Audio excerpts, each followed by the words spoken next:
This whole idea started out as a need for something with a roof next to our outdoor kitchen. We were sitting out there in the summer and in the autumn, and it was coming to the winter. We felt we need a roof, we need a fireplace, we need somewhere to get indoors. And it started out like a barbecue shack. But a barbecue shack is not a really warm place during the winter.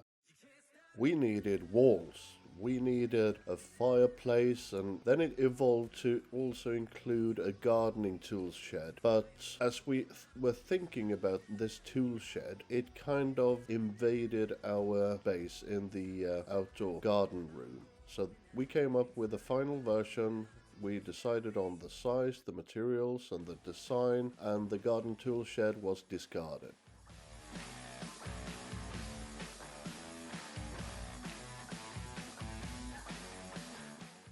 We are cheating a little bit in this project. This is not really day one because we started this summer by preparations of the ground.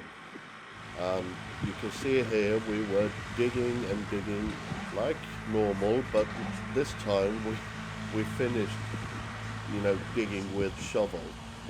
We were making preparations with the excavator both for this project, the garden room, and for the new garage at the same time.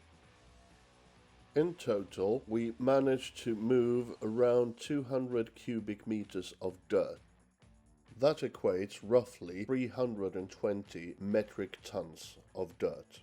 It was a huge project. Fortunately for us, our neighbor farmer, he wanted the dirt for bettering his fields, so it was a lot of money saved just by that. And then it was time for the refilling of this giant hole. And we used a fraction called 0.16. That's 0 millimeters to 60 millimeters crushed rock. And before we could even think about starting the project with the garden room, we needed to finish off the fence towards the field first. And before that, we needed to finish off all the refilling and getting all the other things needed for this project in place, like the electrical supply to the garden room. That was also a bit of a job to do, getting the cable down in the ground and getting the cable indoors into the basement of the main building, as you will see in the picture coming up right now. We are toying with the idea to getting solar panels on the roof of the garden room, about 4 kilowatts, so we decided to put down 16 ampere cable, 3-phase, 2.5 millimeter square cable.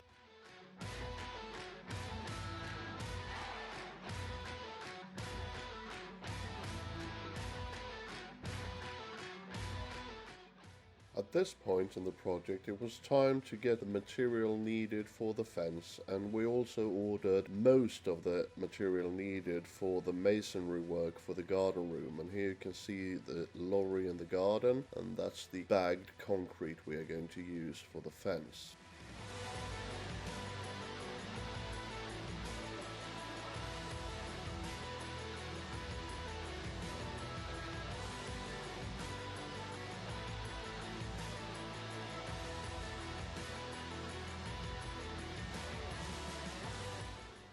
And we were using the same technique as we used when we created the fence in the outdoor kitchen. We need a barrier between the dirt on the outside and the garden on the inside. So we made forms placed on top of compacted 0.16, and we used that to make this concrete barrier.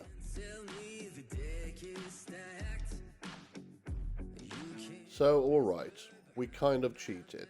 We started during the late summer, and now the fence is almost ready and done. We are getting ready for the project, the main project of the garden room.